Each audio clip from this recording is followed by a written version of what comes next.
Hello, everyone. I'm Jim Garrison. I want to welcome you to this session of Humanity Rising as we complete a two-day program, which we've entitled Echoes of the Holocaust, as we've contemplated man's inhumanity to man, as it's often put, as we've contemplated the levels of apology that we need to receive, apologies that we need to give, apologies not only to each other, but apologies to the earth. And so over the last 2 months, we've been looking at the stories that people around the world, particularly people of color, people that have suffered colonialism, people that have suffered the ravages of war and persecution, have to tell us about how we humans treat each other. It's also worth noting that today, February 23rd, is the one-year anniversary of the eve of the Russian incursion into Ukraine to secure a land bridge to Crimea. We're all aware, I think, as we watch the daily news, that the superpowers are now going to war, and that the probability of nuclear exchange grows with each passing day. And over the last year, as the war has ensued and escalated, the dangers have been commensurately dramatically intensified. It was a statement by Jeffrey Sachs in an interview the other day. He said, it's like we're at the year 1912, 1913, as the major European powers, the great powers of the world at that time, lumbered toward war that left over 10 million people killed. So I think when we think of the Holocaust as an experience that the Jewish people suffered between 1933 and 1945, we also need to bear in mind that Holocaust is possible in our time if the superpowers go to a nuclear exchange. Because what we have in Ukraine is the irresistible force of US and NATO expansion as they consolidate control over all of Eastern Europe, and the immovable force of Russian nationalism, as in the face of that expansion, they're essentially waging their last stand to secure the land bridge to Crimea so that they can have access to the Black Sea and the Mediterranean. And both sides are increasingly discussing the utility of nuclear weapons. So this is a serious moment for the world as we stand on the first anniversary of the war in Ukraine. And it's very synchronistically appropriate that we're going to be talking today about echoes of the Holocaust. Before we dive into that program, let us just pause, as we always do, as we begin our sessions on Humanity Rising, and breathe together. Just simply, consciously, coherently breathe. In a moment, you'll hear the sound of a bell. When you hear the bell, just breathe in very slowly for about 5.5 seconds. You hear another bell, just breathe out for about 5.5 seconds. That gives you 5.5 breaths in a minute. You bring in about 5.5 liters of air, and the coherence that that provides for your body and your soul and with each other is extraordinary. So everyone, thank you for joining us today. Let us breathe together. We're going to take 10 breaths, and then we'll commence our program.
Thank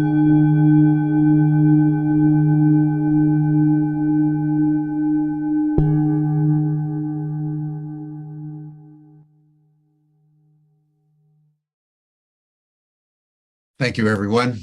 It's always so good to breathe as one, no matter what's happening out there in the wider world. It's my pleasure now to introduce one of our doctoral students at Ubiquity University, Ronnie Dunetz, who I've gotten to know over the last year or two, who's doing his doctoral dissertation on the second generation Holocaust survivors. And as we've been developing our program on apology and reparations and healing as we commence 2023 with a view of how we change human consciousness sufficient so that we can stop war, so that we can stop exploiting one another and exploiting the earth as we stand quite literally on the precipice of self-destruction. We humans have some very serious thinking to do, some very serious dialogue about how we treat each other, how we treat the planet, and the alacrity with which we go to war, even between the superpowers, at a moment when we need to be cooperating, all of us, Americans, Russians, Chinese, Indians, everybody, to deal with runaway climate change. And all of us are cheering the march to war. What's going on in the human psyche? How do we do this to each other without even a moment's reflection? This is why on the eve of the first anniversary of Ukraine, we got to think deep thoughts that most of us don't think about most of the time, because our leaders are taking us to war again with the almost certain prospect of a nuclear exchange, because these are the superpowers, fully armed, fully prepared to wage war. And it's not just the United States and Russia, it's the United States and China. The drumbeats have to stop. And in order to do that, we have to change our consciousness.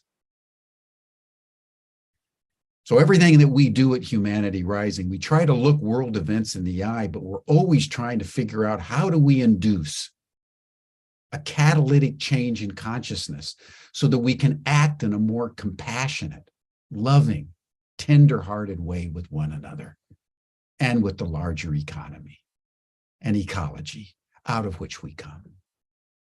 So that's our purpose here.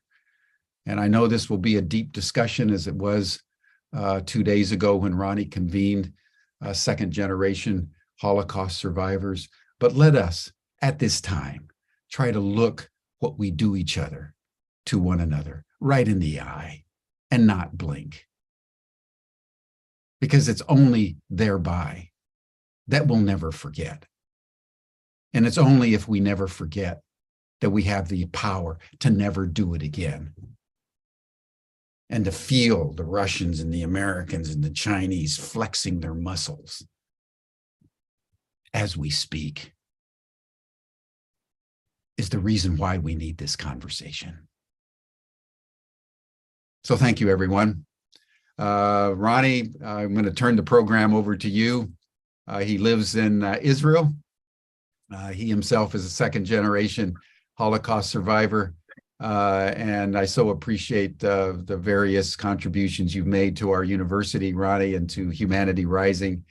And I'm very much looking forward to this discussion today. Thank you so much. Thank you, Jim. Thank you, all of you at Humanity Rising.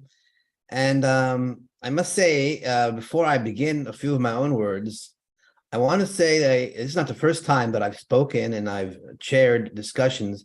I always have a tremendous sense of responsibility of talking about this subject, our parents, the victims, and their survival.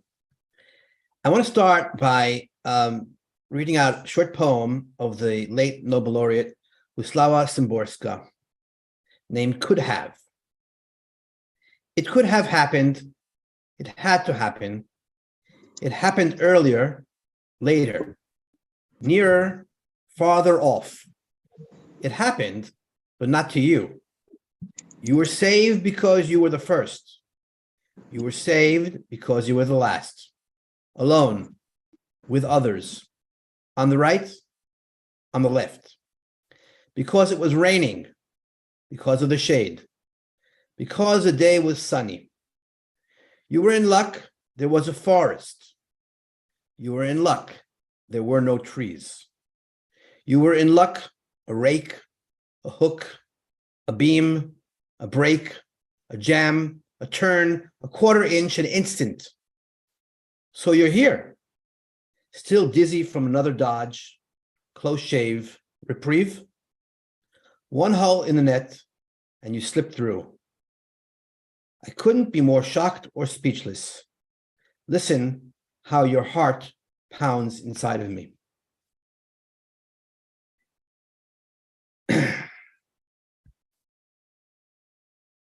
We, the children of Holocaust survivors, are here to let our stories of our parents' losses and their survival talk, to give these stories a voice of people who experience some of mankind's greatest evils only 80 so years ago. We are the bearers of these stories. We possess the legacy, and it is incumbent on us, in my view, to pass it on, to teach others, to internalize the legacies of our parents, and to contribute to the share of the betterment of the world, symbolized by the ancient Hebrew term tikkun olam, which stands for social justice, compassion, and the expression of the divine in our world. We all know the survivors have mostly gone. There are few survivors left, the younger ones, and may they live as long as they can, but that we see the day right away that there will be no survivors in the world, and that it will be our responsibility and those of our children to pass on the story. The Holocaust was a time of complete catastrophe and collapse of human morality. Every single aspect of life was touched by it. It is truly, truly incomprehensible and unfathomable. From the abhorrent racial ideology which saw the Jews as Untermenschen, vermin, diabolical, dangerous to the human race, National Socialism touched every part of society in Nazi Germany. But Hitler did not come in from violent upheaval. Hitler came to power via elections. And for the first 8 years, the Nazis did not kill the Jews on the whole. They tried to force them to emigrate. And over half of Germany's Jews did so. It was only in 1941 that the final solution of abhorrent volumes came into play, the killing of 6 million Jews from 35 different countries. The Holocaust story is very, very complex, and it mentions and it involves some very, very important aspects. One is collaborators. You can't perform these monstrosities at this scale without many thousands and thousands of collaborators. Those collaborators killed many Jews themselves. For example, the murderers of my grandparents and uncles and aunts were Lithuanian, Latvian militia, and only a few Nazi SS to oversee them. The families of my cousin Betty, who will speak here today, her father's family was killed by Ukrainian civilians at the time. As Yuda Bauer, one of the foremost Holocaust historians, said, the Germans created the Holocaust, but it was a European project. The Holocaust is about bystanders, many, many, many bystanders, and the indifferent. It's also about the righteous Gentiles, thousands of them, who we look to them as the leaders to show us what virtue is, who protected Jews at the expense of their own lives. The Holocaust had no rational reasons. The Jews had no army, they had no territory, only a very small handful had wealth. opposition to all the stereotypes that were going on. The goal of the final solution was to produce Jewish corpses in an unprecedented level. And finally, the Holocaust is a story of revenge, but not of revenge in the violent sense. When the Jews who survived the Holocaust, the minority, very few took up arms to revenge on the Nazis. What they did is they chose life. They married at unprecedented levels and had children very, very quickly. And I think two of my panelists today will be able to talk about them because they were part of those babies who were born right after the war. When the survivors came back, came into life, they had a hard time as well, but they had a tremendous rehabilitation. And maybe hear that a little bit today from the stories of the panelists. We, the children of survivors, have a tremendous diversity within us. But we have one thing, and I think one thing very important, whether we hold transgenerational trauma within us or transgenerational post-traumatic growth within us, or both, we have the mandate to go ahead and tell the stories so people will know and not forget. I want to stop here and mention two people, two sources, and their quotations. First is that of Eli Wiesel, the famed Holocaust survivor, author, speaker, who said, "For whoever listens to a witness becomes a witness."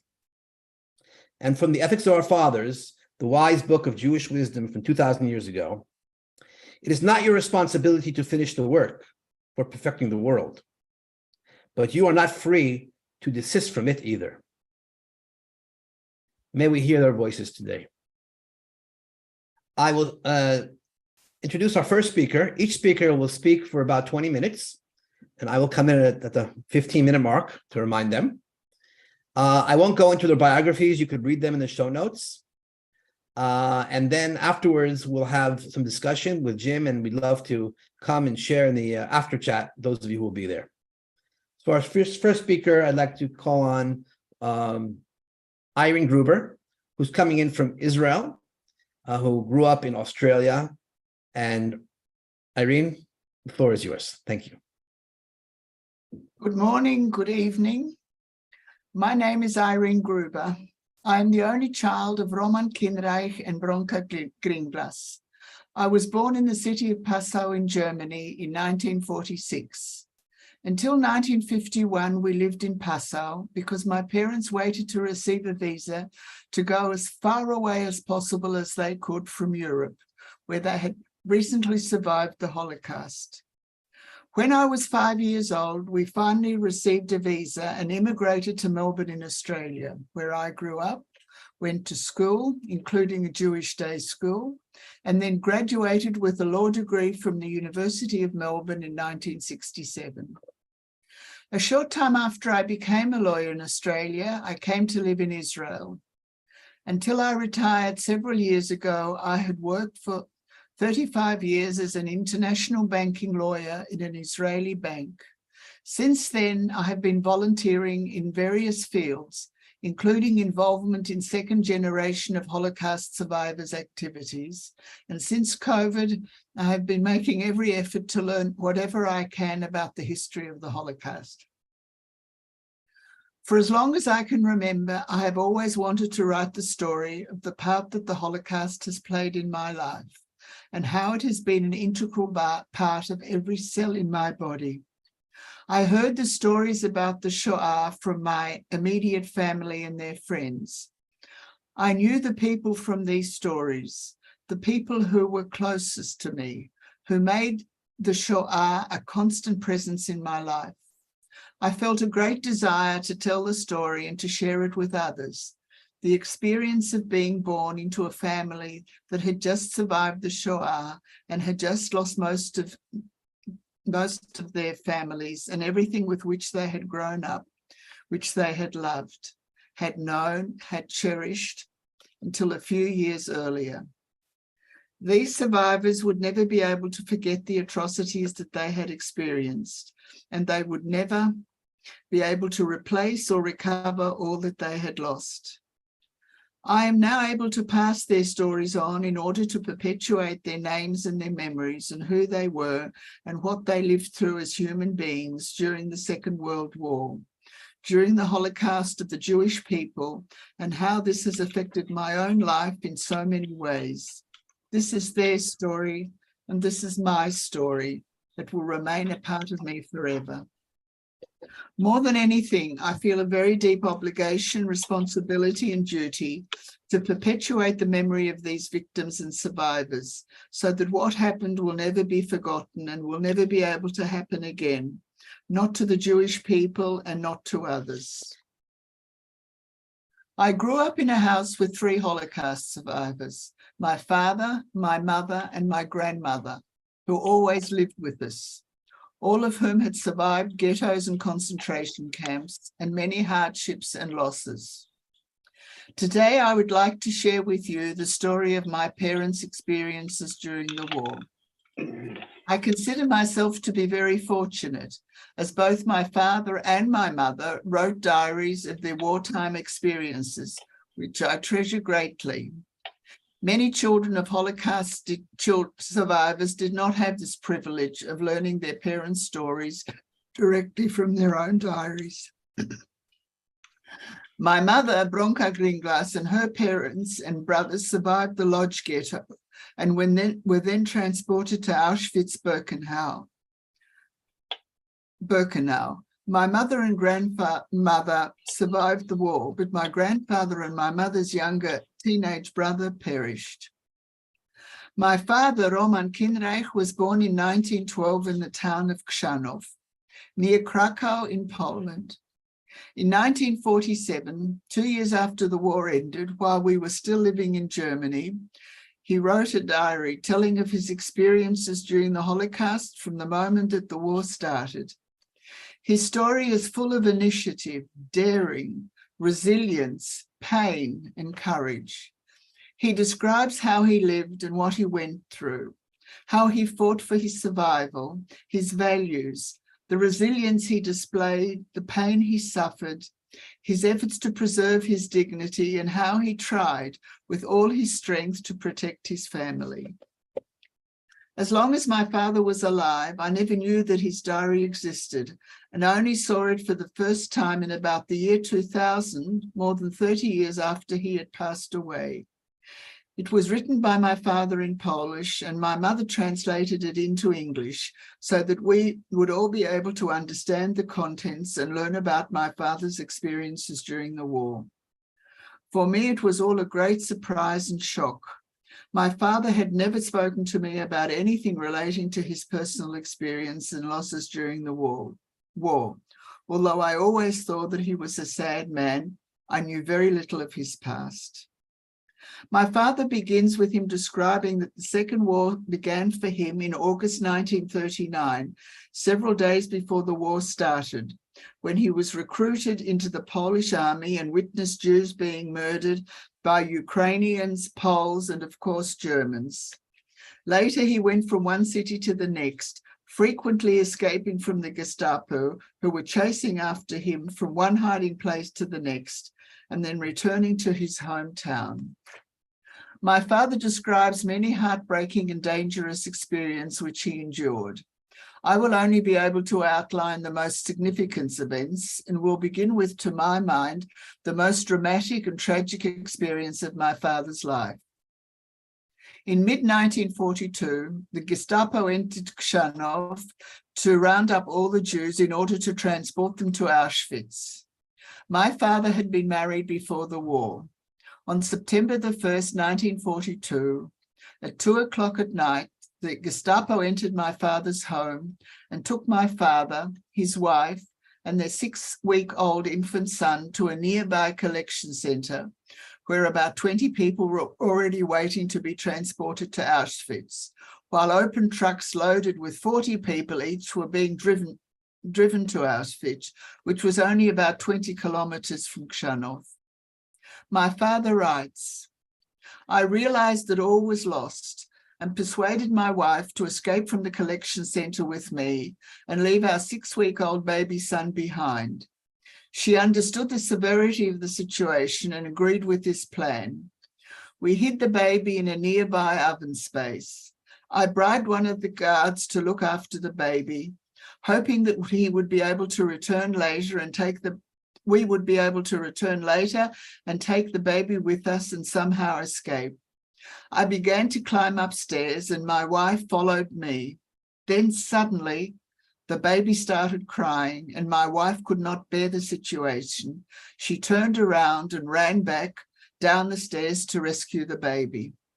Just at that moment, the Gestapo came back for the last remaining 40 people and captured my wife and the baby in her arms and took them away with them.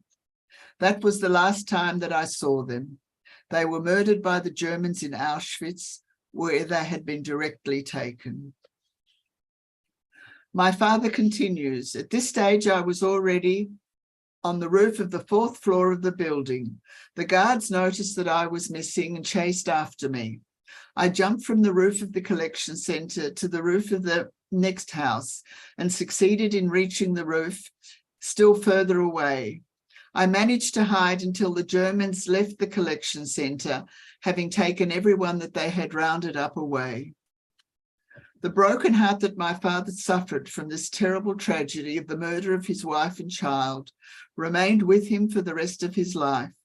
And only after I read the story, some 30 years after my father had passed away, was I able to understand many things that I had not understood before about my father, his memories, his feelings and actions. My father continues, I stayed there heartbroken and desperate. On the 4th day, I went back to Krzanów to my home and took all the valuables that we had left there with me. I decided to go to Krakow and to try and live there on Aryan papers, which I eventually managed to obtain. My father describes many dangerous episodes in Krakow. Time does not enable me to describe all the activities in which he participated that he detailed in his story, but I shall relate to a few of them. At this stage, my father began to work with the Polish underground in Krakow. One night, a detective from the criminal police with a revolver in his hands arrived at the house in which my father was staying with some friends. He wanted to see their documents and told my father and his friends to pull down their trousers, the common way for the Germans to identify who was and who was not Jewish. My father and his friend realized how dangerous the situation was. The detective could not be bribed and he wanted to take them to the police. So they decided that the detective could not be allowed to leave the house. One of the group brought in an axe, and while the friend talked to the detective, my father hit the detective over the head with the axe. The detective did not get up. They put his body in a sack and took him in a horse-drawn carriage to the Vistula River running through Krakow, where they put in some stones into the sack and threw the body into the river. Thus, my father writes, the detective finished his career. Shortly thereafter, the real work with the Polish underground in Krakow started. My father was involved in a number of assignments, such as the bombing of the employment office on Lubelska Street, the bombing of the Cyganieria Cafe at Christmas time in 1942, a well-known act of resistance carried out mainly by the Jewish resistance fighters of Krakow, when a number of German officers and soldiers were killed and critically wounded in that blast.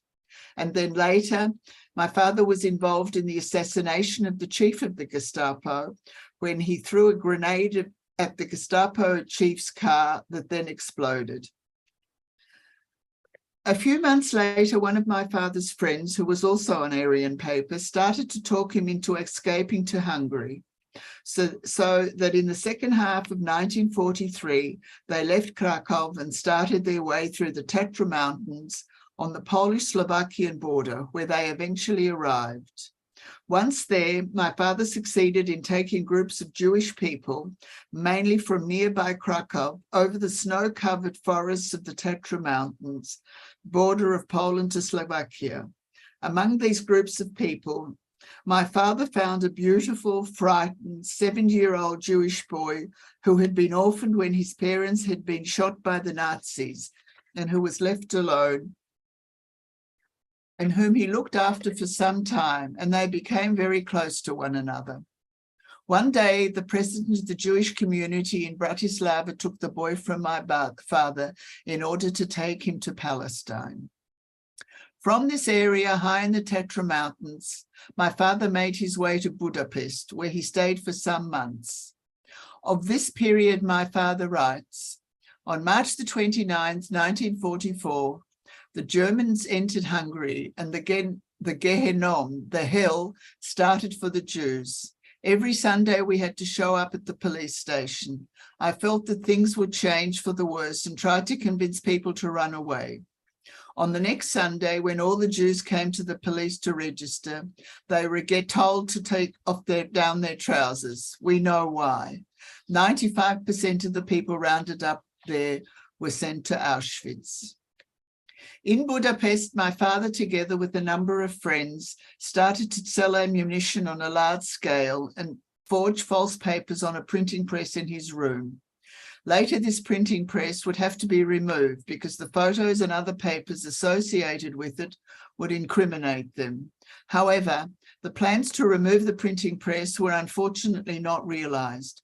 Rather than being able to dispose of the printing press as planned, a local detective armed with a gun suddenly entered the apartment and pressed the gun against my father's back.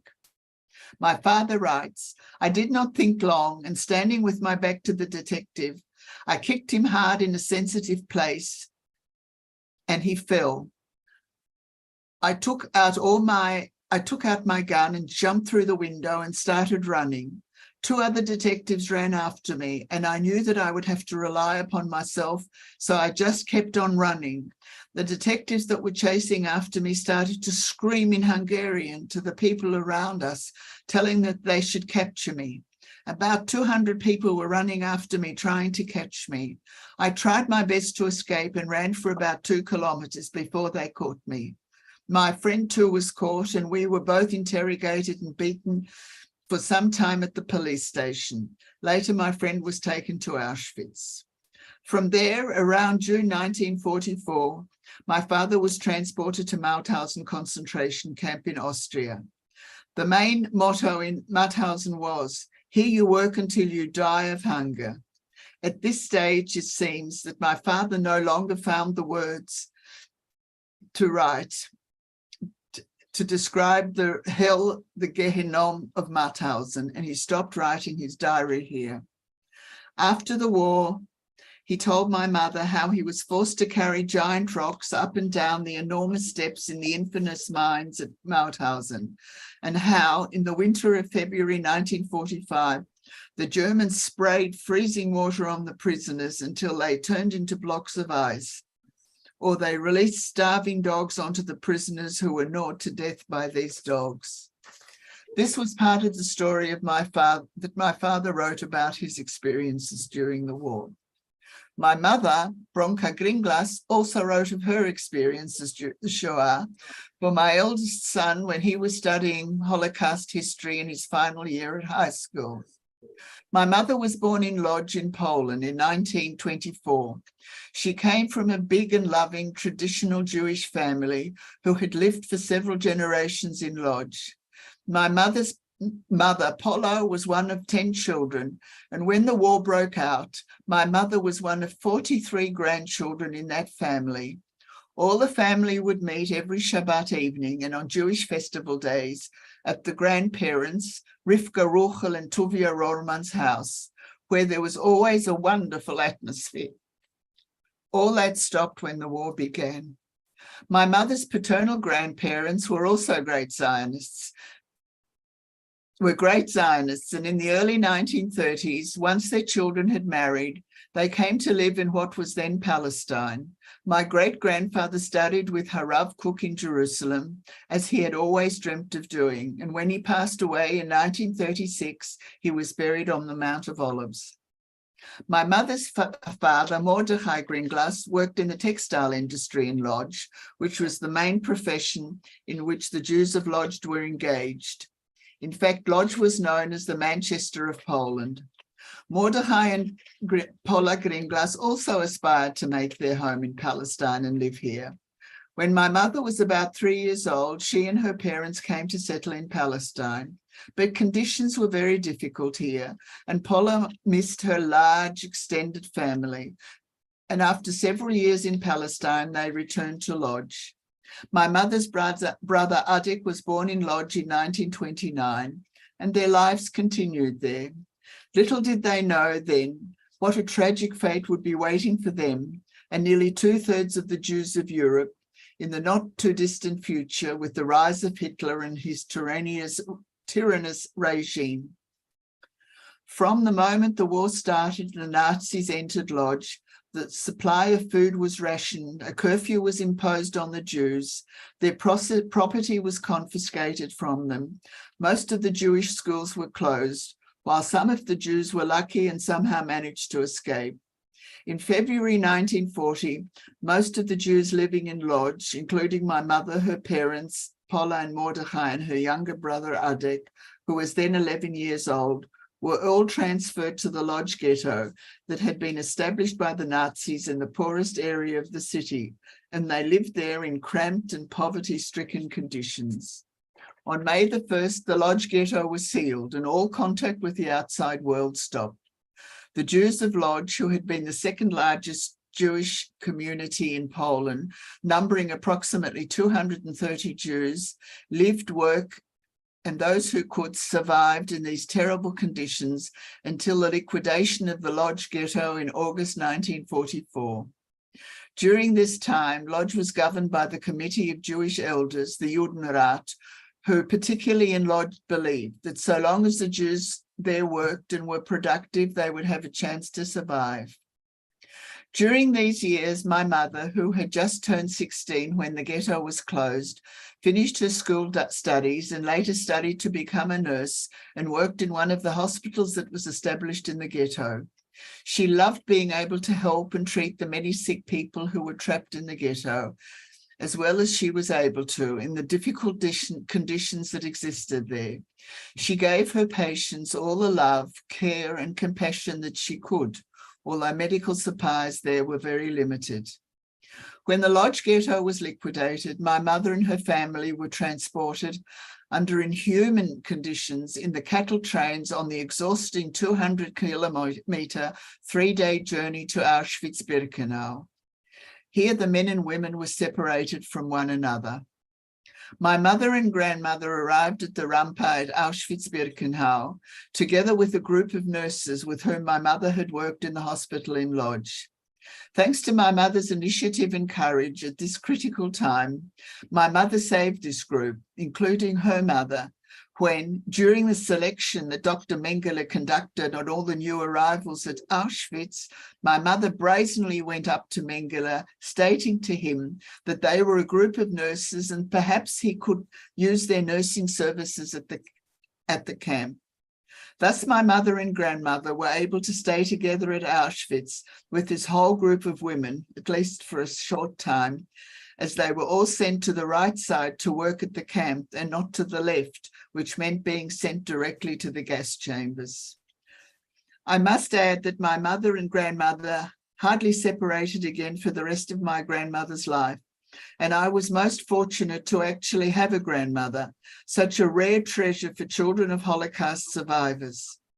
My mother and grandmother stayed together in Auschwitz for about 3 weeks, and from there they were transferred to a munitions factory in Freiburg, Germany, that manufactured aeroplanes for the Nazi Air Force. My mother and grandmother worked there making spare parts for Messerschmitt aeroplanes. When this factory was closed in March 1945, they were transported once again in packed open cattle trains with almost no water or food or toilet facilities, and without being able to disembark the train on the unbearable journey to Mauthausen concentration camp. From there, they were liberated by the American Army on May the 5th, 1945, at the end of the war.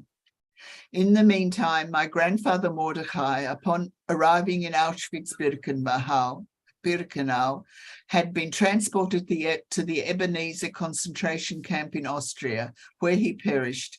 And my mother's brother, Adek, was sent to Theresienstadt in Czechoslovakia, where he too died several days after the war concluded of typhus. After the liberation of Mauthausen concentration camp, my parents met one another there. Since my mother had been a nurse, the American Army, which had liberated the camp, recruited her to assist in the medical clinic that had been established there. And my father, a strong-looking man, was assigned to working in the camp kitchen. Torn from their past, having lost nearly all the members of their families, with little hope and much despair, my mother, father, and grandmother left Mauthausen together to search for any surviving relatives, of which there were very few, and to start a new life out of the destruction and loss that they had just survived. At least 72 members of our family perished in the Holocaust. From such a large and vibrant family, so many of whom had perished, had my mother and father lived to this day, they would have been able to see the new routes out of the unbelievable and unbearable history through which their bodies and souls had survived.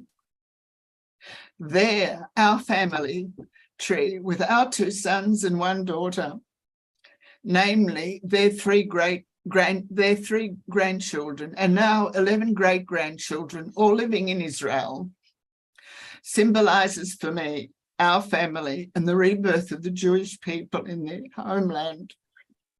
And I now make every endeavor to relate their stories in order to perpetuate their names and their memories and who they were and what they lived through. This is our story. This is my story that I feel I must pass on to you and to future generations. Thank you very much. Thank you very much, Irene. I'm sorry Speechless. I came to tears. I don't usually, but No, thank you very much, Irene. and my son is looking at me here, and I don't know, got into the picture. I must have sent him the wrong link for panelists. Thank you, Irene. Thank you very much. I'd like to ask Betty now to come up and speak. And Betty, You if you haven't can got come time on. for the pictures, I understand. We're out of time a bit, if that's okay. Okay, no worries. Okay, thank you. Betty, are you there? Do you want me to mute? Yeah, we if you can go could. over time. I can share the images. It's absolutely, I think it would help everyone if you Okay, if you want? Okay. agree, or if you want to, hi. Irene. Sorry, Yeah. Betty. Hold on 1 second, Betty. Hold on 1 second. Irene, George? would you like to share the images? I can do this right Yeah, now. can we- Definitely. If you, Yeah, okay. Betty, if hold you on a have the second. technical Yeah. abilities, certainly. Right, okay. Let's just show the images like in about a minute or so. Irene, is that okay? No worries. I'll About do. the time. Yeah, go ahead. This is the book that my mother wrote of her experiences during the war. She wrote another one, the booklet actually, of her family. This is my mother before the war. She was very beautiful, as you can see. The next picture, George, is the 3 of us in Passau. I'm the little one in the middle, my mother on the left, my father. This is a picture of my mother's kindergarten.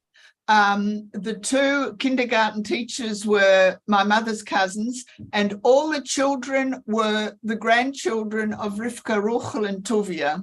And this, my mother is the 3rd one from the right-hand side with a big bow on her head at the age of 5.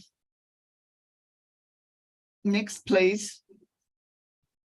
This is my great-grandfather and one of his son-in-laws, I think, playing bridge. I just wanted to have an opportunity to see what the Jewish community looked like before the war. You can't understand the size of the Holocaust and its impact unless you know what Jewish life was like in Europe before the war. Next, please. This is my mother in Mauthausen in the middle with the white nursing uniform when the Americans came in and liberated them. I don't know who the other people are. This is our family today. with our children and our grandchildren and our children-in-law and my husband and I in the middle celebrating our 50th wedding anniversary. We have since had another grandchild. This was my father's diary. This was my father's diary, and this was my father, which we translated into English. We've also translated it into Hebrew, but that's another story. This is my mother and father when they got married after the war. This is my father. This is my father and his first wife, and this was a picture I only recently found. And last but not least, this is our family tree, which I usually called upside down roots. This is the tree that we had before, and at the bottom side of it is our family with our children and our grandchildren, now flourishing again and growing in Israel. That's it. Thank you. Thank you very much, Irene, for those photos as well. Very moving. Okay, Betty, please proceed. Thank you, Irene, and you can mute yourself. Take here. myself out. Right. And I will as well. Thank you, Betty. Please go ahead. Okay, first of all, I'd like to thank Irene. I was really very moved by her presentation. And your mother really was a gorgeous woman, even after everything she went through. Okay, I'm the daughter of 2 Holocaust survivors.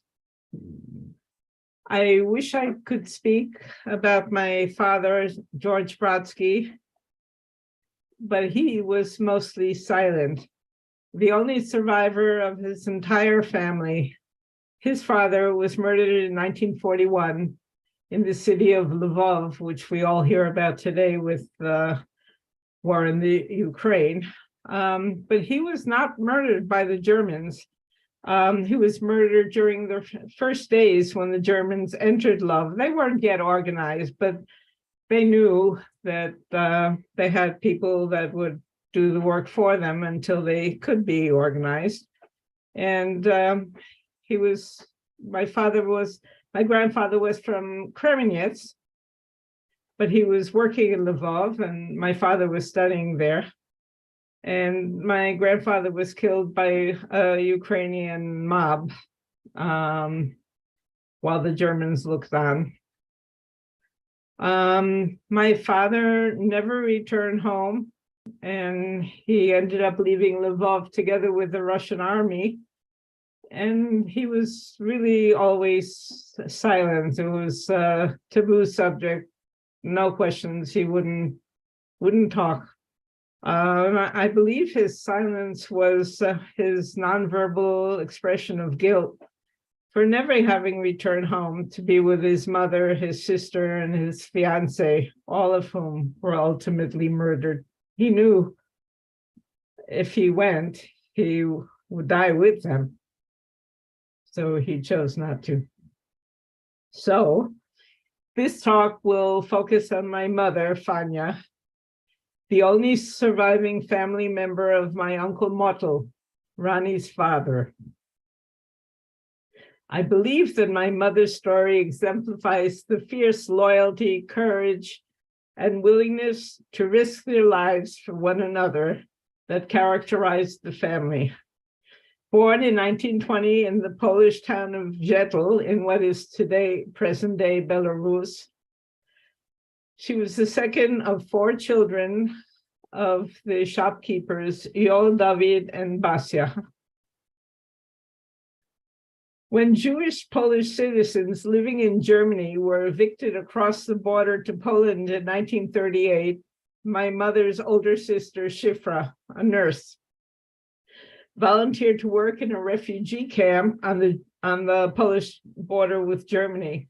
She was chosen to escort a group of unaccompanied children from the refugee camp to the relative safety of Britain in the Kinder Transport Program. But despite the danger, Shifra insisted on leaving her fiance, who was a doctor and was supposed to join her in the kinder transport program, she insisted on first returning home to part from her family. But she became trapped by the incursion of the Germans and took a job as a nurse in a local hospital. On July 23rd, 1941, Schiffer learned that all the men in the town between the ages of 16 and 60 had been ordered to the marketplace.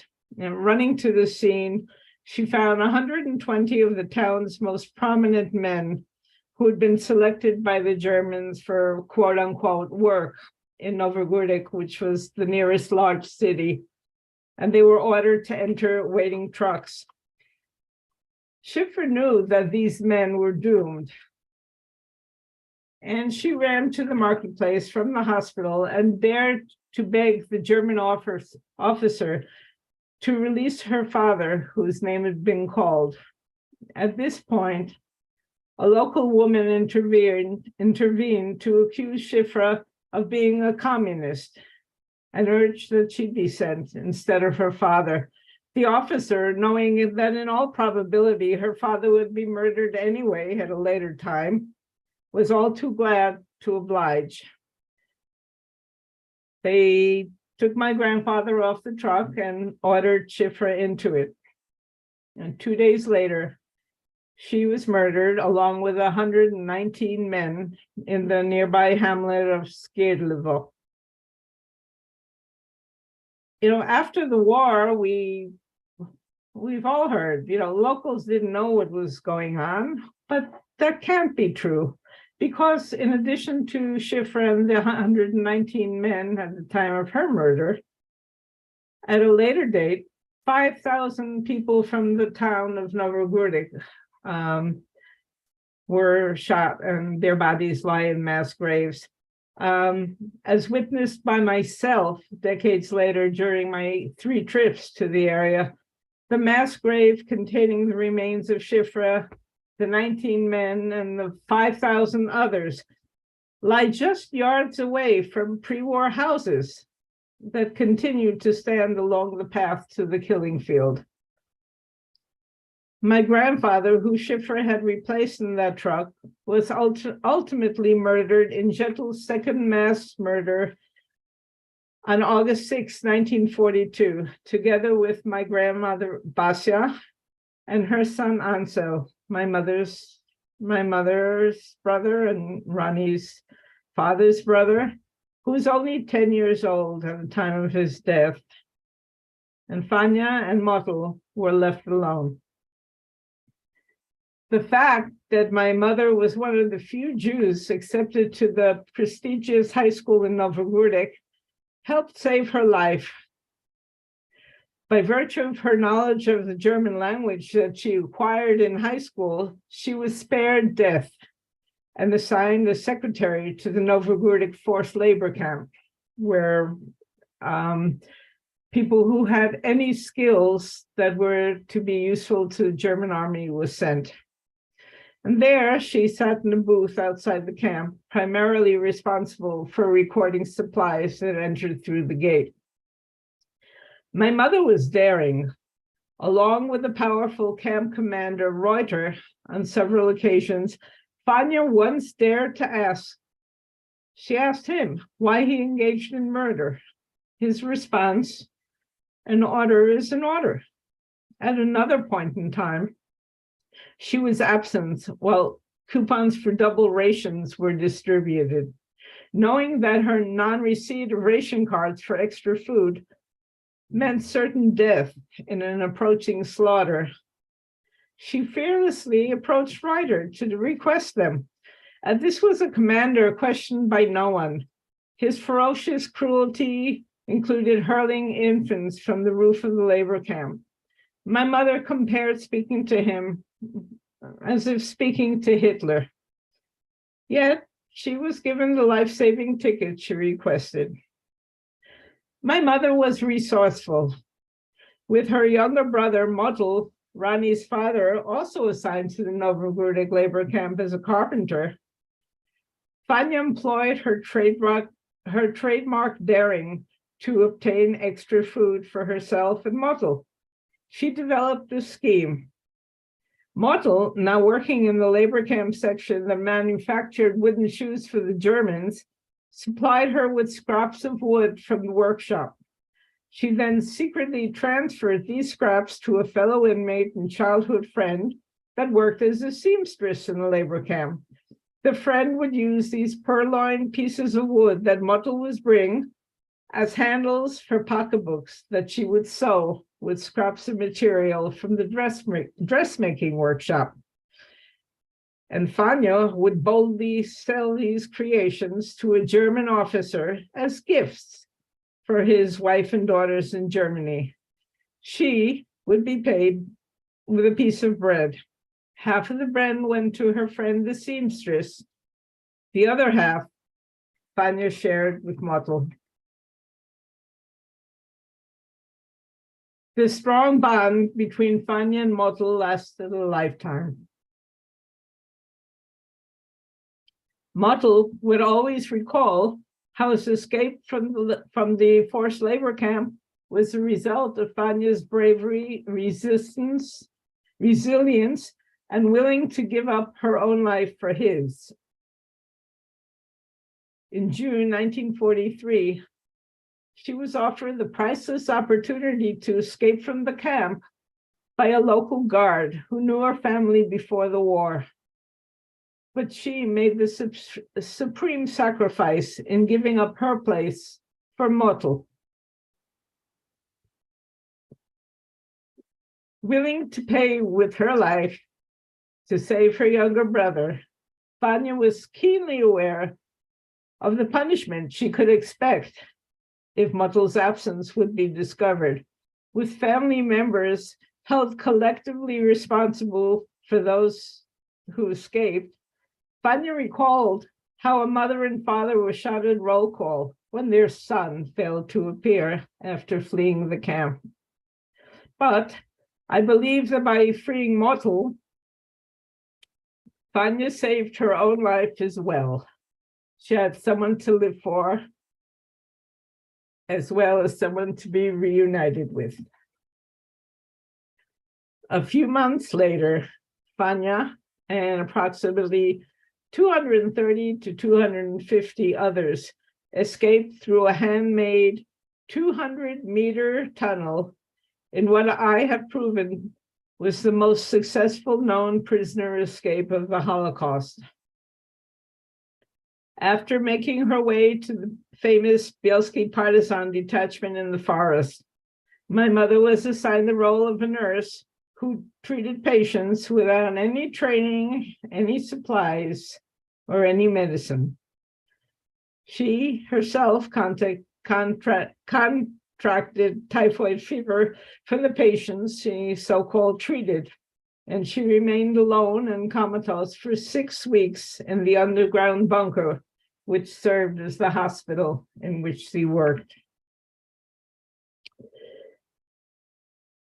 After liberation by the Russians in July 1944, my mother returned to Zettel in what had to have been a very emotional meeting with Mottel in the market square. They returned to their former home.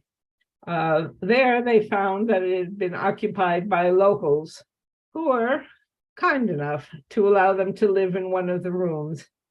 After selling the family home for a winter coat, in spite of all that she'd lived through, my mother left for another city, determined to complete the studies she had begun before the war to qualify as a teacher, in spite of the fact that she was the only Jew in the school. And we can imagine she probably was not loved very much by the other pupils. After 5 years in refugee camps in Germany, where my parents met, Fanya, Mottel, and my mother and my father sailed to New York aboard the SS General Stewart, at the time an Army transport ship. After raising 2 children and living in New York for 64 years, Fanya moved to her 4th country and joined me and my children in Israel, where she also lived to see great-grandchildren. My father had died 20 years earlier. I have been here since 1986. And here, she was once again reunited with Mottel, who had moved with his family from New York in 1978. In Israel, she lived in a senior residence where she was frequently visited by second and third generation descendants from Jettel, the forced labor camp, as well as the forest, who all came to hear her story, as well as the stories of their parents and grandparents. Because just like my father didn't talk, most survivors didn't talk. It was just too painful. And when she died at the age of almost 101, she continued to proudly refer to herself as a partisan. My mother's personal story and that of another 223 escapees that I've identified will appear soon in my upcoming book, Tunnel of Hope, scheduled to be published by Geffen Publishing in September. Her story, like that of all the others in the escape, is one of courage, determination, and most of all, choosing life. And Ronnie mentioned the great Holocaust survivor, Yehuda Bauer, and I'm very proud to say that he wrote the foreword to my book and gave his blessing. There's many coincidences in the story, if one believes in coincidences. My mother and Mottel, their lives were always intertwined. They even died on the same day, 2 years apart. Today I carry my Hebrew name, which is Batya. It was the name of my mother's mother.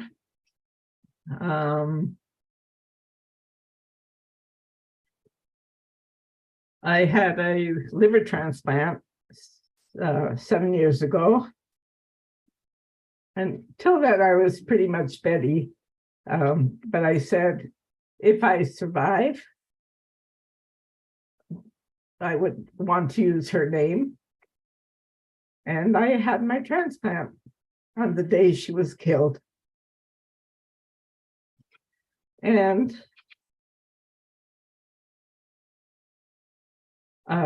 when my mother died, she already had chosen a plot next to my father, who died in Israel.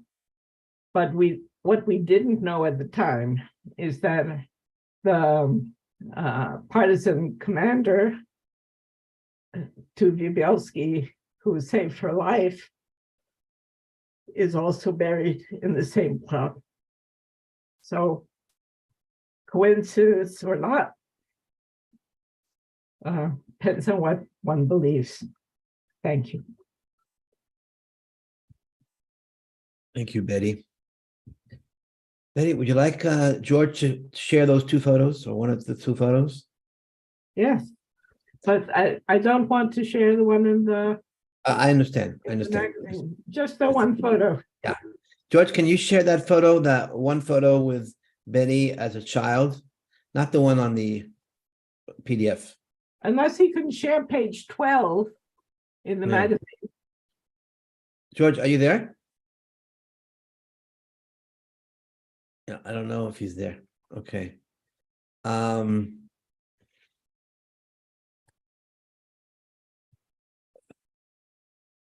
Right. Okay. You want me to try to share, Betty? It might be kind of small. Yeah. I don't want, if you can share page 12 in the magazine, and if you Right. can't, then the Right. picture of my parents with me is. Yeah, I don't think. Okay, let me do my best here. So this is what I can share. Can you see that? Yeah. Yeah, that's you and your father. And how old were you here, Betty? Year or two, Mm, year. yeah, So this was 11 years after. after my mother's family was killed, and as well as the year my father's family was killed in the Ukraine. Yeah. Thank you, Betty. Thank you. I'd like to invite now, Betty, you can, if you can mute and close your video, please. I'd like to invite Henry to come forward. Thank you very much, Betty.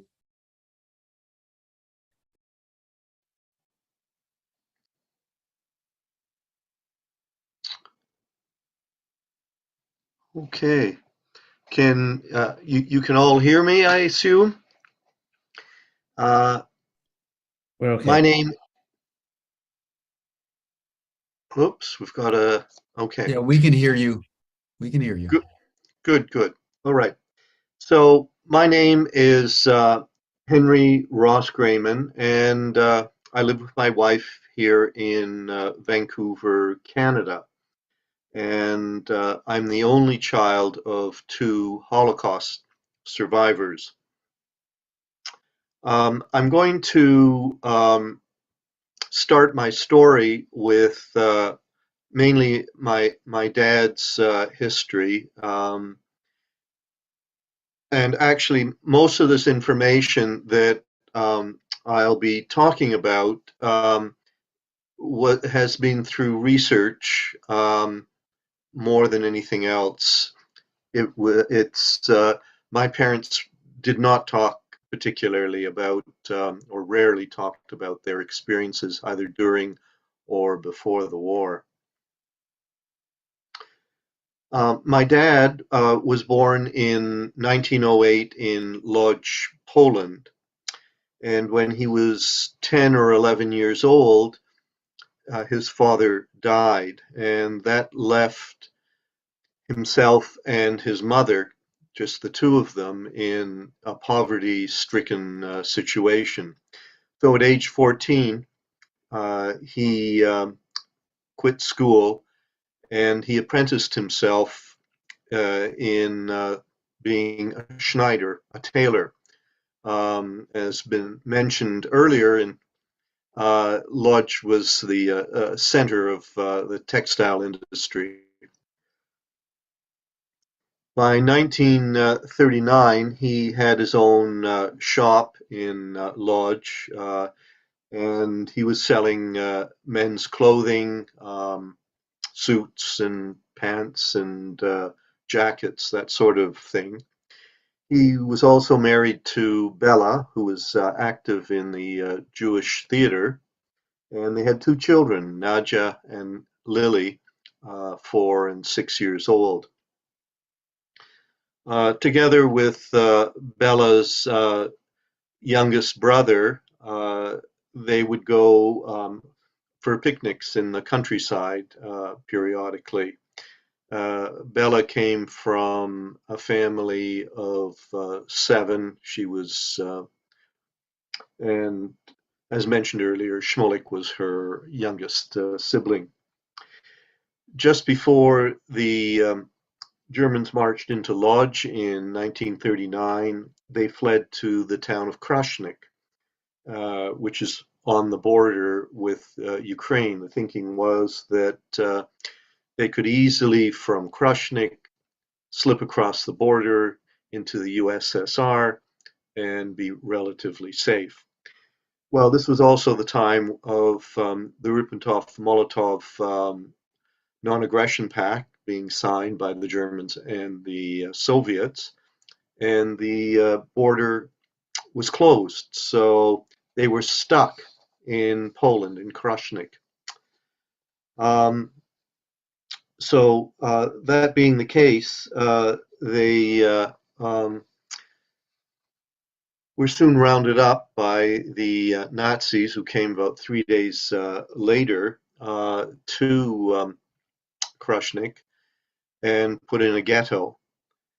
By 1943, They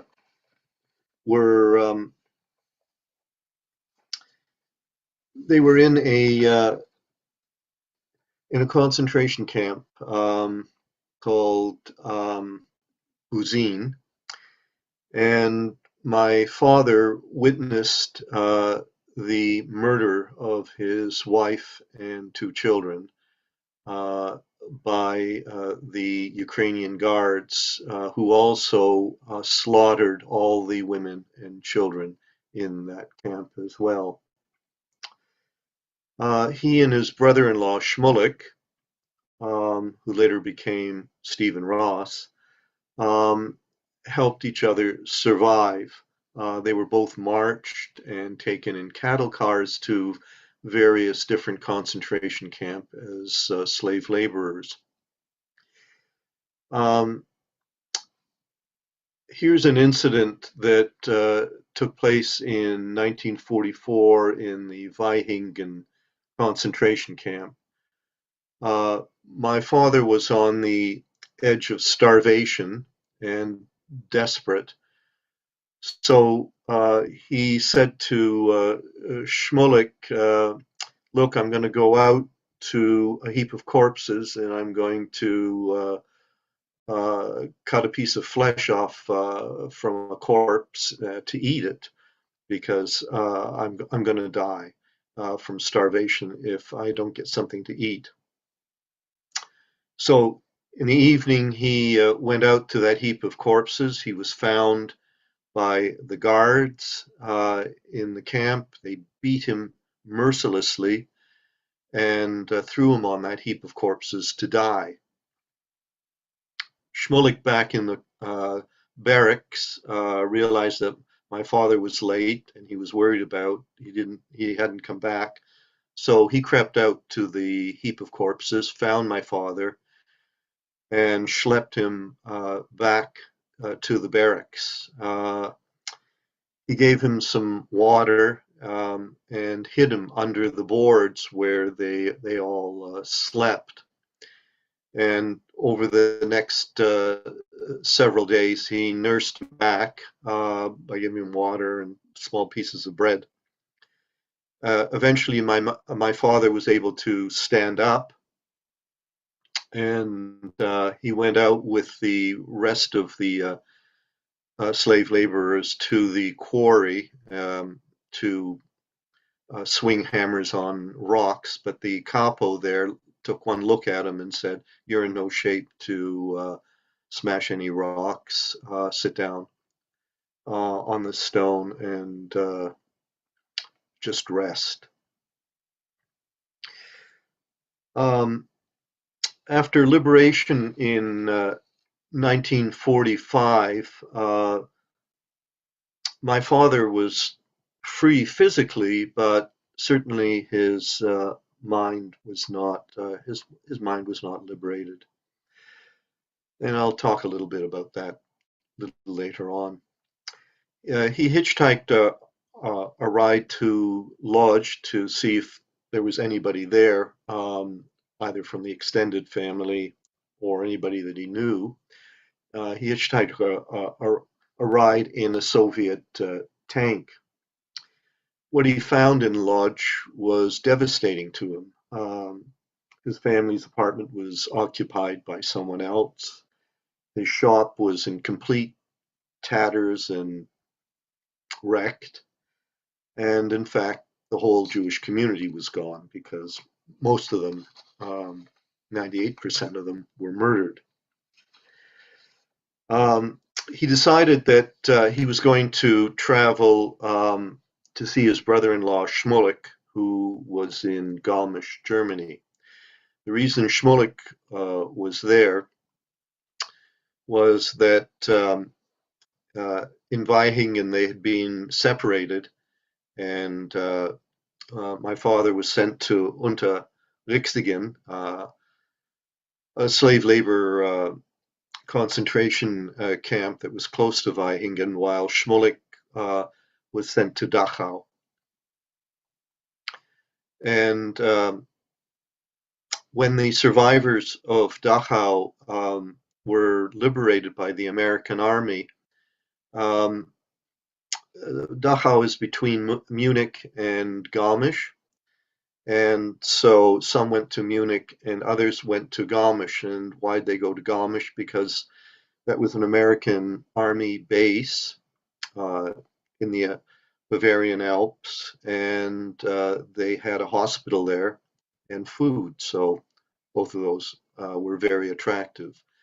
And because of the large number of survivors, I shouldn't say large, but by the number of survivors from Dachau who were in Garmisch, they formed a sort of DP camp. It was a quasi-DP camp. In 1946, my father met my mother in a dance that was put on by the Jewish survivor community. My mother had been hidden in a convent in Berlin, and her father had been killed in a camp in Austria in 1943. Her mother committed suicide in 1945. She was always angry with her parents for having abandoned her. Needless to say, if they hadn't abandoned her in the convent, she wouldn't have survived. They both got married, my father and mother, later that year in 1946. And both of them are, of course, their sole survivors of their respective families. I was born in 1946 in Garmisch and got rickets there because there was no vitamin D added to the milk that was available.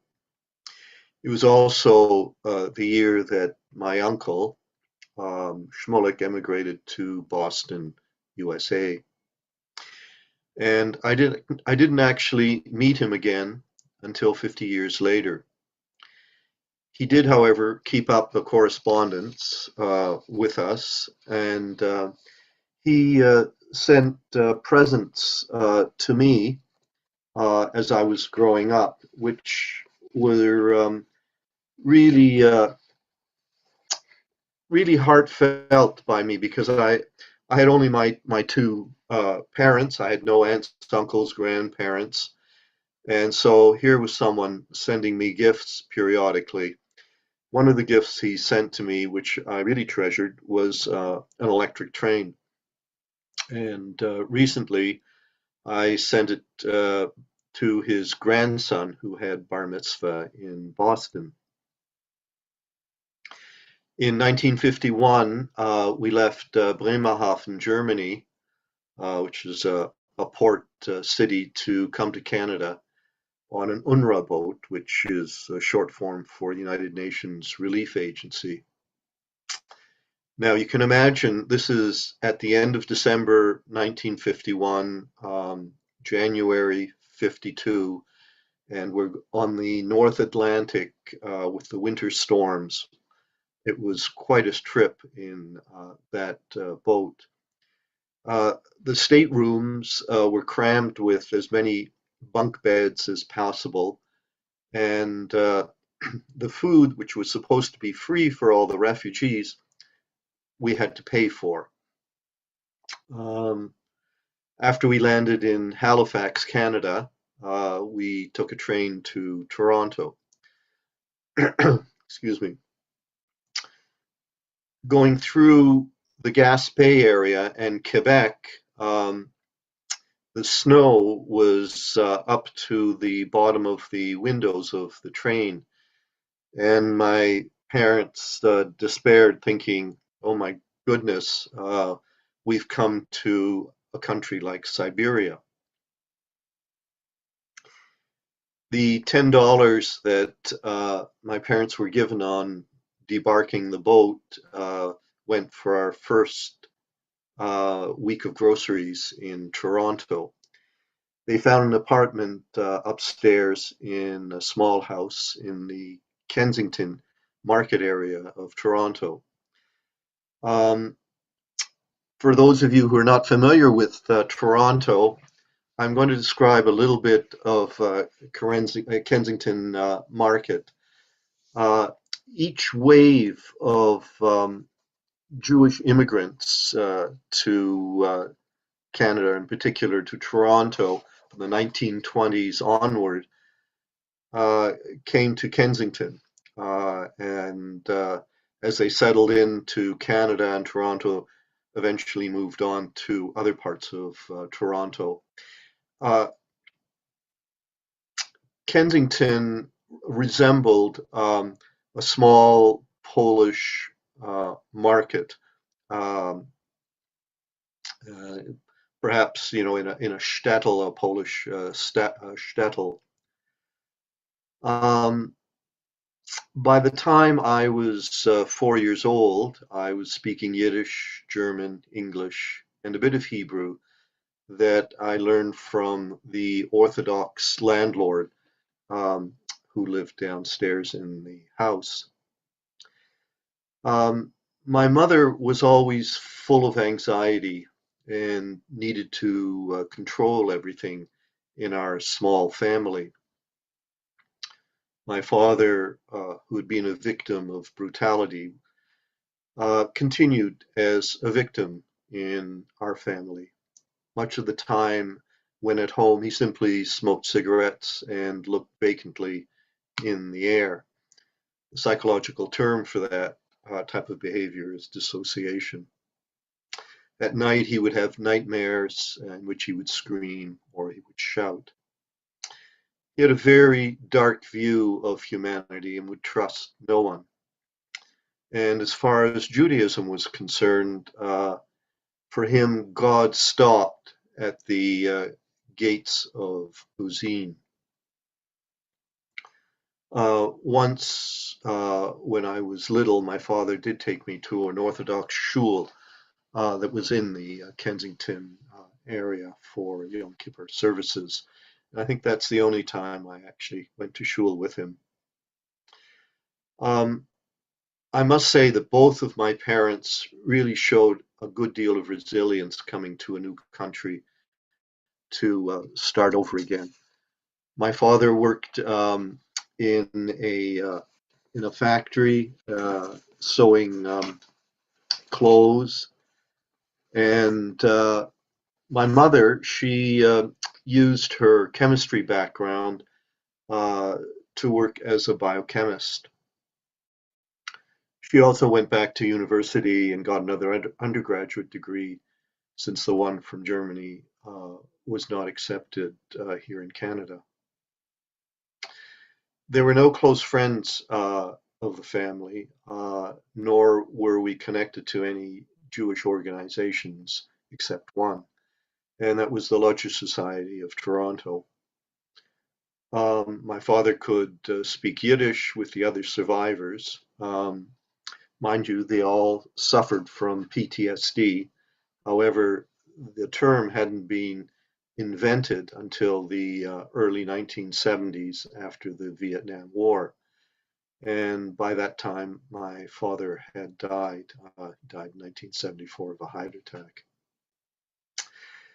There was really no touching in my family as I grew up, but no reassuring hugs, no hello hugs, no hugs to say goodbye. And I don't remember actually hearing I love you from either of my parents. My father showed his love indirectly by sewing me clothes. Pants and suits that I wore were made by him. I was a replacement child for my father, so he actually had a great deal of fear coming close to me and then losing me, as he did his two children during the war. It wasn't until I went to university that I really, through going to Gestalt groups that we organized there, that I learned to feel an emotional connection and warmth really to other people. And it's really taken me years to transform my internalized parents' dark view of the world to become more optimistic and to trust others. As a child of Holocaust survivors, making the world a better place has been a value that inspired me to make a difference. I went into the field of psychology as a psychotherapist to help people heal from trauma. And then, as the executive director of a number of mental health organizations, I've spearheaded many new projects that emphasize more compassionate and humane ways of delivering services to community, specifically in regards to the mentally ill. When I moved to Vancouver, Canada in 2001, I joined a second generation group facilitated by a woman who is now my wife, Deborah Ross Grayman. We now co-facilitate that same group. It's interesting with the members of the second generation group that I really feel part of a community, even though most of the members were born in different countries. Our family experiences were remarkably similar. My wife and I have gone on to co-found the Wallenberg Sugihara Civil Courage Society, and it's an organization that's dedicated to honoring people who risk their lives to help save others, just as Raoul Wallenberg and Chiune Sugihara had done. In fact, Chiune Sugihara saved my wife's mother from certain death in Poland. At present, 12 members of our second generation group in Vancouver, we've gone on to participate in a series of guided autobiography workshops that were developed by Dr. Buren and facilitated by Wendy Bancroft on such themes as facing fear, finding courage, love and intimacy, identity and spirituality, and resilience.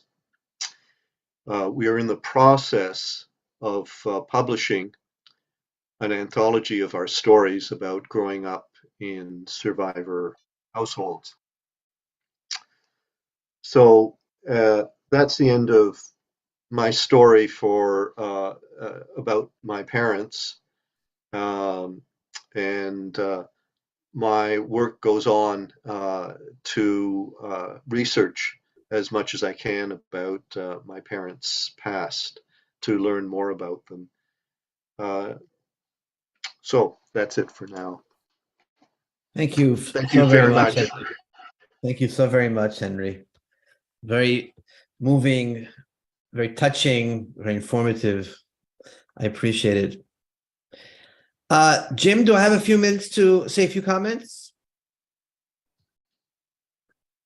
Yes, you certainly do, Ronnie, and I would invite Betty and Irene to join us as well, because I think this was so rich. We should have a little bit of a dialogue. I know we're going to run over time, but that's perfectly okay.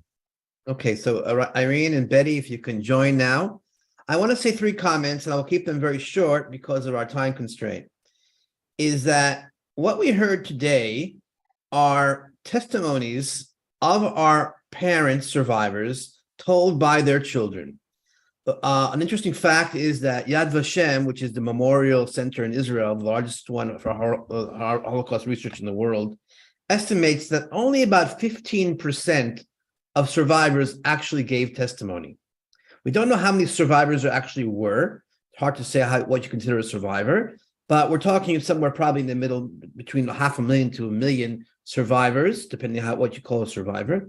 But only 15% actually gave testimony. The question is why, and there are a number of reasons why they think. Number one is that the survivors had a hard time going back. They wanted to go forward, and they had the feeling that if they went back, they would stay back.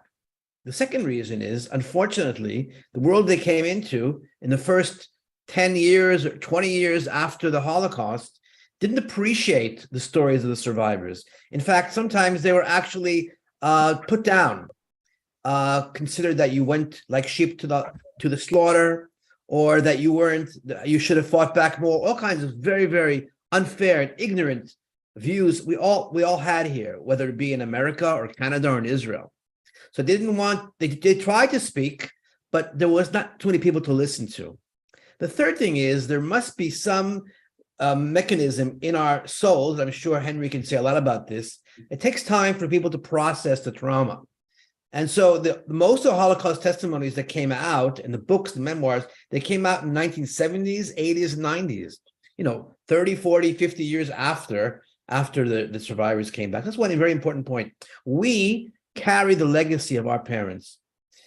And we also are up against a real colossal battle, which I think is one of the greatest disgraces to Holocaust survivors.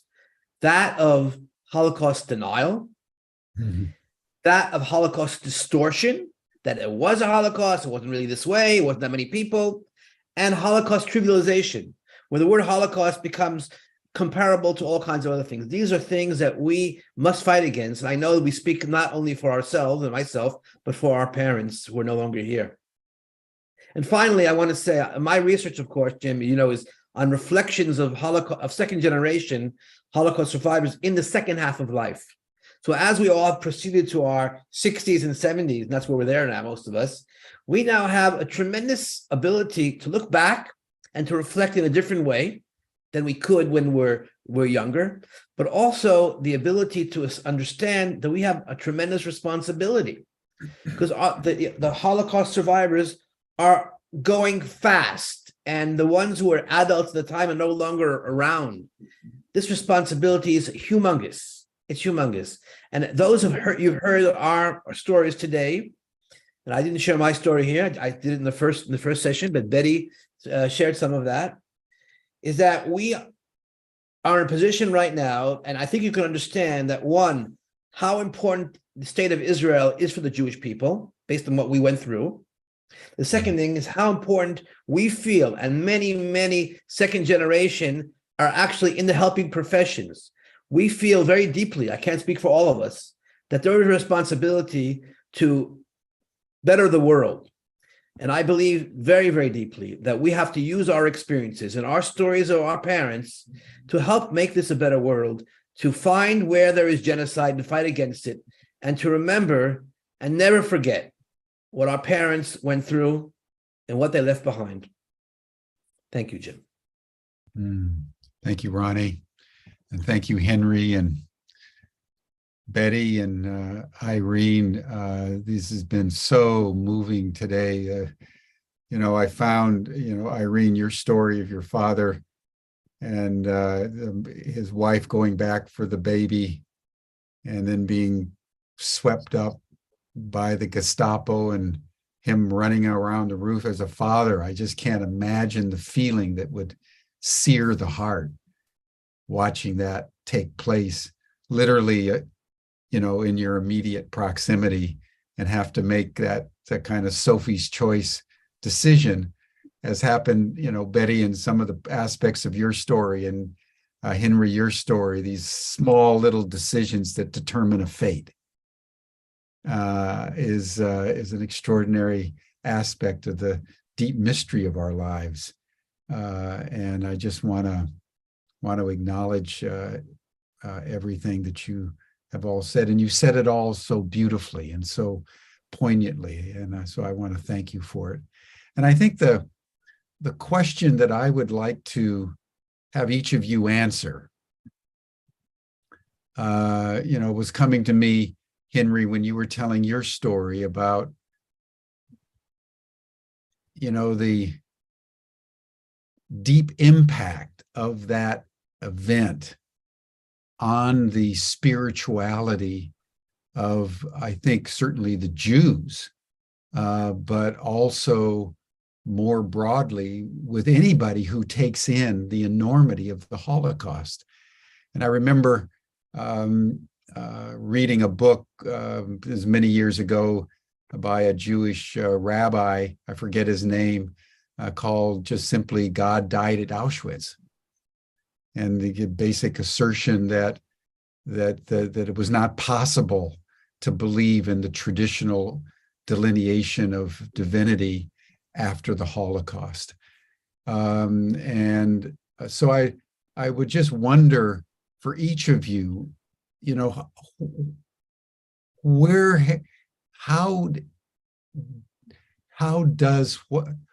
did what your parents endured, how has that shaped your own spirituality?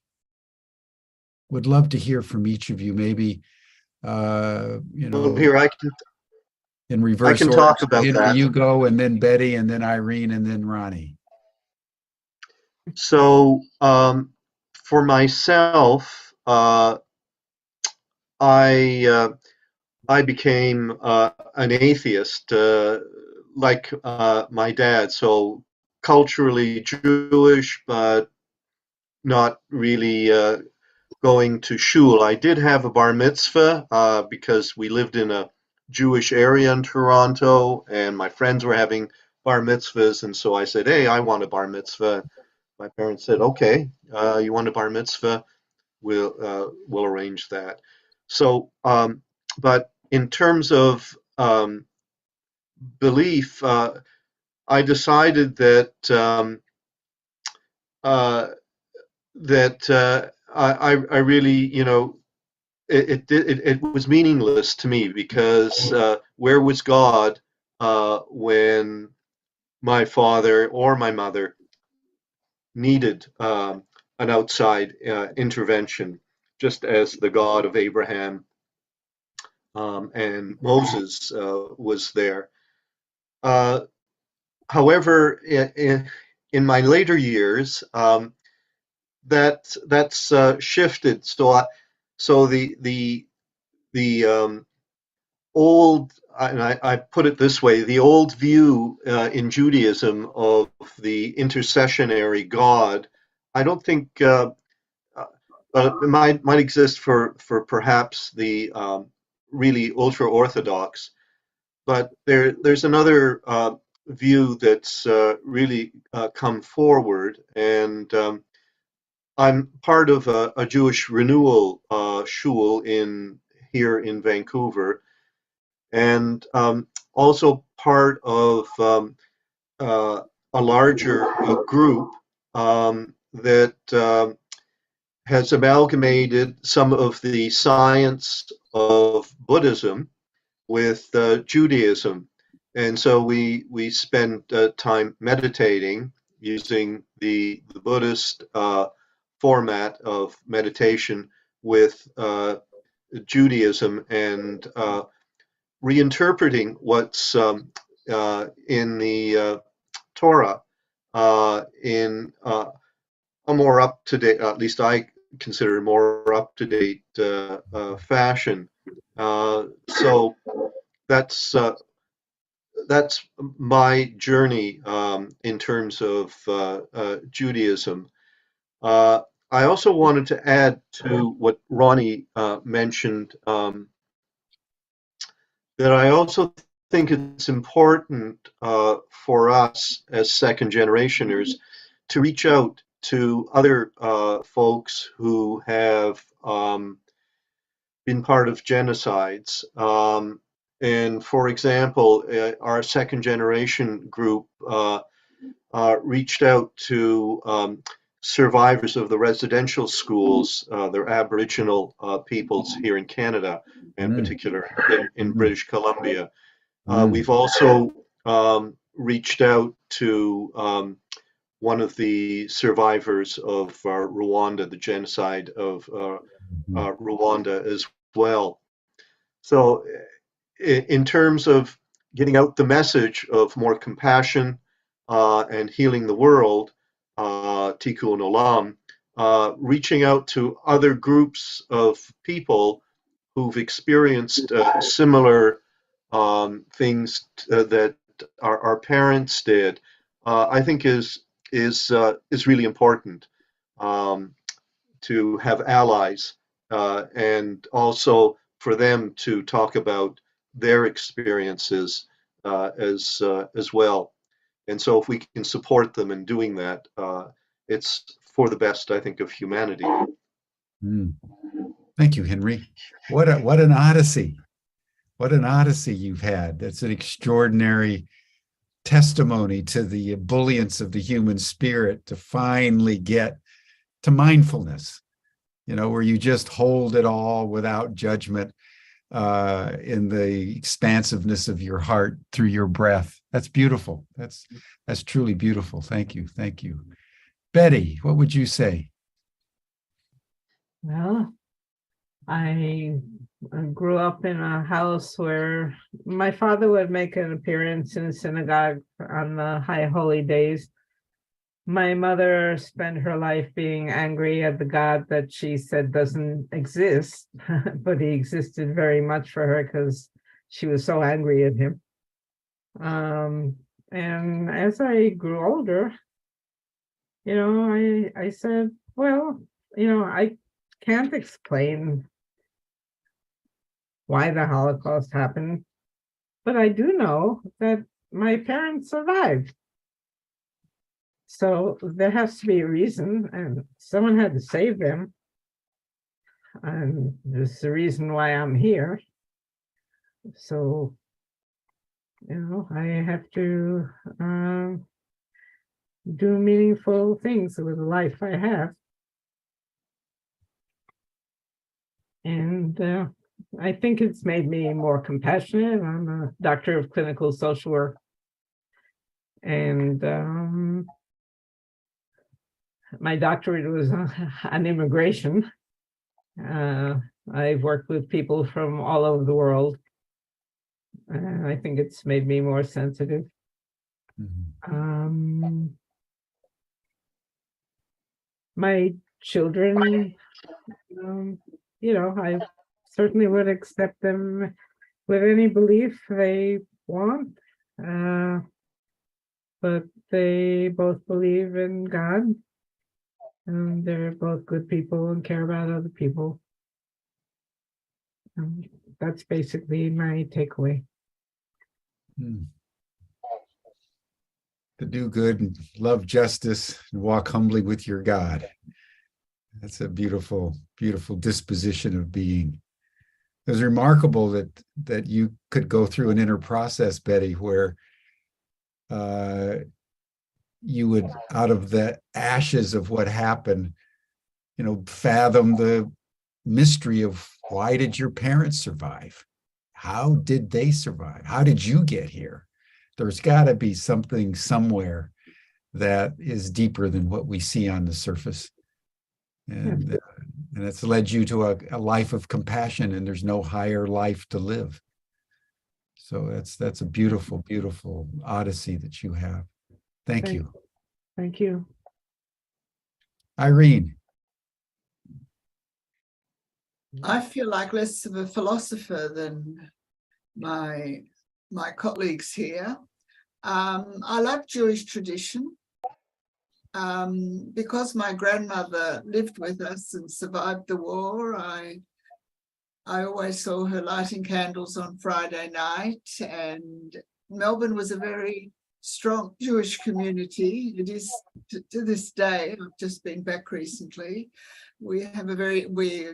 Melbourne has a very strong Jewish education system with very prestigious and excellent schools that inculcate Jewish traditions in the community. I came to Israel because I happened to finish law at the end of '67 and came here sort of what just started as a trip, and I was so completely entranced by Israel at the time. I went back, I did my articles. I'm an only child, and I left 2 Holocaust survivors in Melbourne. And I returned early in 1970, and I've now been 53 years in Israel. I love the fact that my holidays are everybody's holidays. It really gives me joy. I light candles every Friday night. We celebrate all the festivals. I think everyone has their own religion, to tell you the truth. We have all shades here, and you can be a good Jew whether you dress in a certain way or do all sorts of things. And here in Israel, we have every shades of the prism, I think. I heard Yuda Bauer a few weeks talking about anti-Semitism and the Holocaust, and he was fairly cynical and almost attacked when he said, where was God during the Holocaust? He went to have a cup of coffee, these were literally his words. And I think he's considered the greatest scholar on the Holocaust. I don't know, in any generation since Yad Vashem was established. So I don't know how to do. I've learned quite a bit of mindfulness, and I find it a very helpful tool. I don't know what to call it. There's a few books here by John Kabat-Zinn. I don't think I've got anything more than that. In fact, it helped me get into COVID because I did a course on that from a university somewhere. I don't think I've got. I must say I can identify so strongly with Henry that it's almost strange. From difference, both parents from Lodge. I now learn that your father also lost children. I wasn't actually born in a displaced persons camp, but it was pretty much like that. It just so happened that my father's Landsmanim somehow got to this small town, and there were a lot of his Landsmanim there. And then we went to Australia in 1951 in August and not in December. And we went by ship, and it took 6 weeks. And I remember it. I was 5 years old. And so I'm not in a helping profession, although I do remember I wanted to be a lawyer ever since I was 14, because JFK was my idol. Everyone else was worshipping the Beatles.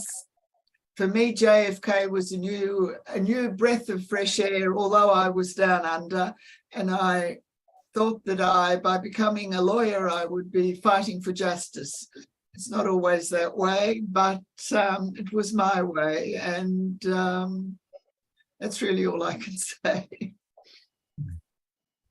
You touched on something, though, Irene, that I think I've always associated, and I think many people have associated with the Jews over the centuries, is the capacity to light the candles on Shabbat, no matter what is happening. I think the continuity of a community and a continuity of a spiritual tradition ultimately is carried through the rituals that they reverence under any and all circumstances. And that's a beautiful thing. I feel as if I'm on a carpet that stretches back to Passover, and I'm on that lane. I feel that every year with we're part of the Jewish peoplehood, and that gives me my roots, actually, where I belong. Exactly.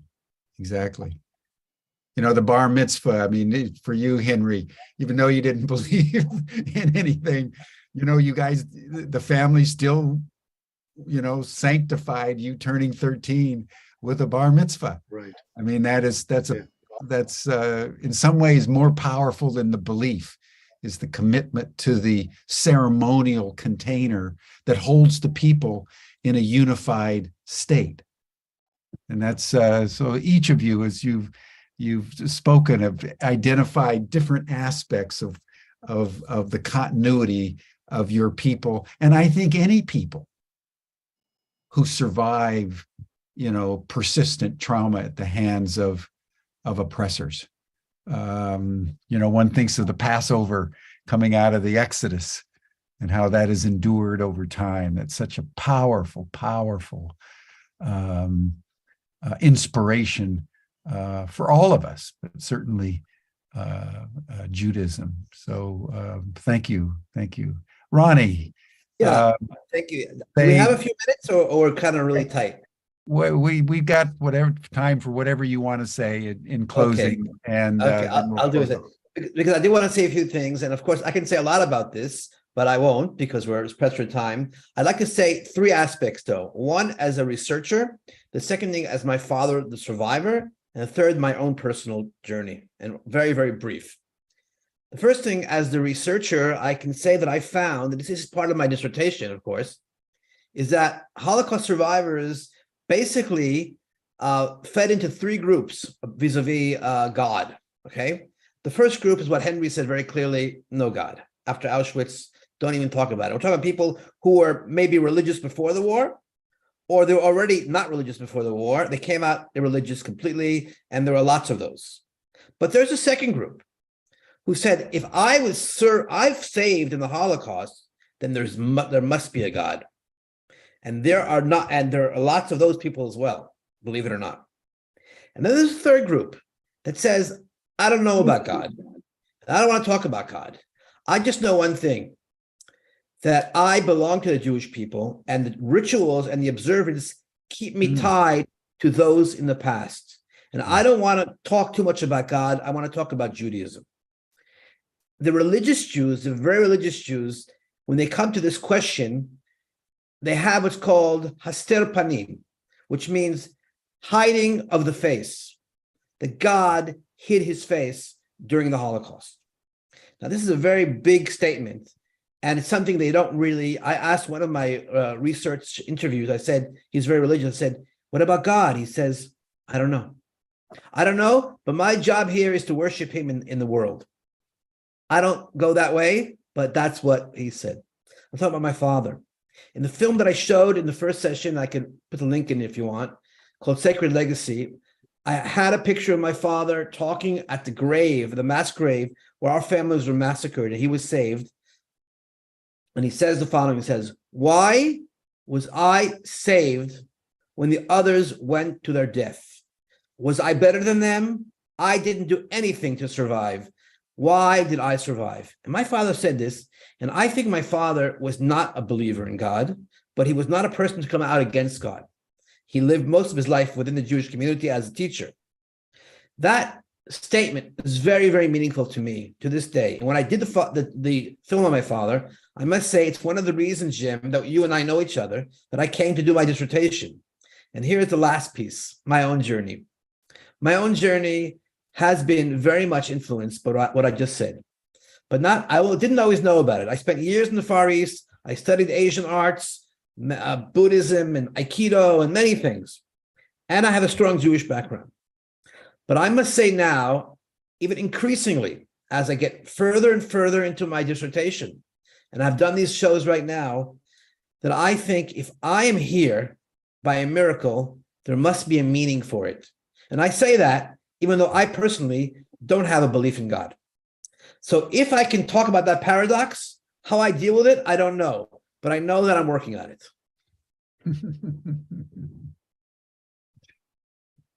Yeah, when we experience miracle, there's something in our hearts that wants to affirm divinity. It's an extraordinary thing about the human psyche. So thank you for that, Ronnie, and thank you for your research, and thank you for convening these 2 days of programming. You've brought such a depth and a richness to a subject which is beyond history. I would say that the Holocaust happened in history, but it stands outside history and challenges not only God, but everything that human beings have ever valued. And so it's on that anvil, on that contradiction, that I think we need to forever contemplate. And that's why the most fundamental truth about the Holocaust for me is that we can never forget it. Because it's only in remembering what we're capable of that we can continue, as Chekhov says, drop by drop, we squeeze the slave out of ourselves. So you've enabled us to do that, all four of you today. So I just want to acknowledge that and thank you for your courage, your perseverance, and the inspiration that you shared for us, because it's enabling us to carry on the great commandment of the Holocaust, and that is never to forget. And in not forgetting, to refine ourselves toward a higher level of consciousness and compassion. So thank you all. Thank you, Jim. That Thank you. brings us to a close, everyone. You're all welcome to the after session chat group that you'll see the link in the chat box that Stan has just put in, where you can meet more informally. I hope you all can join us.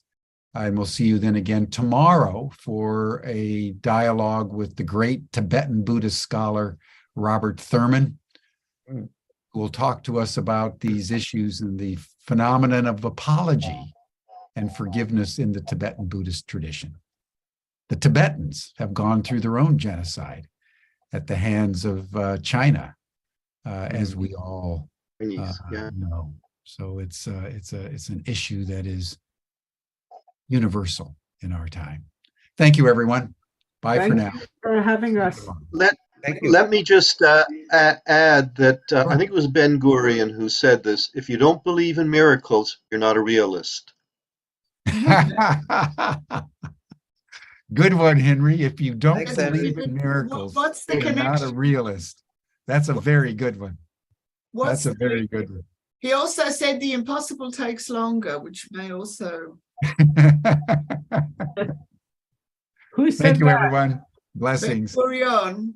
Bye-bye. Yeah. Where's the link to the chat here? It's in the chat, and I can send it to you. I can send it to you in the WhatsApp now. Okay.